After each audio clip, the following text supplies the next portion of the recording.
तर सिंधुदुर्गात स्थानिक आणि पर्यटकांमध्ये वाद झालाय। कारनं 3 दुचाकींना धडक दिली आणि त्यामुळे बाचाबाची झाली आहे। किरकोळ वादावरती पर्यटकांनी धिंगाणा घातला असा आरोपही यावेळेला स्थानिकांनी केलाय।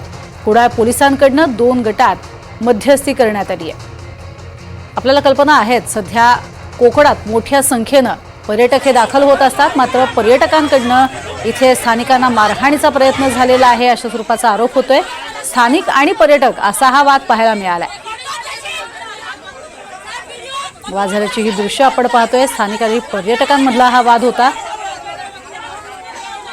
गुरुप्रसाद दळवी आमचे प्रतिनिधी आपल्या सोबत आहेत। गुरुप्रसाद, नेमकं काय झालं होतं? एवढा मोठा वाद होण्यासारखं काय होतं?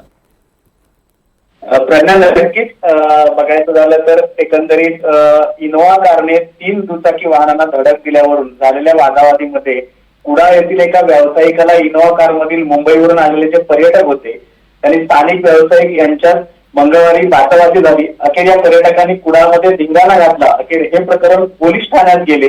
दरम्यान ही घटना समजताच कुडाळ शहरातील नागरिक आणि पोलीस ठाण्यात फार मोठी गर्दी केली। किरकोळ वादावरून या पर्यटकांनी कुडाळ शहरात धिंगाणा घातला अशी माहिती मिळाली। दरम्यान उशिरापर्यंत कुडाळ पोलीस ठाण्यात परस्पर विरोधी तक्रार देण्याचे काम सुरू होते। प्रज्ञा, नक्कीच, मात्र हे दृश्य आपण बघतोय कशा पद्धतीने हा वाद झालेला होता।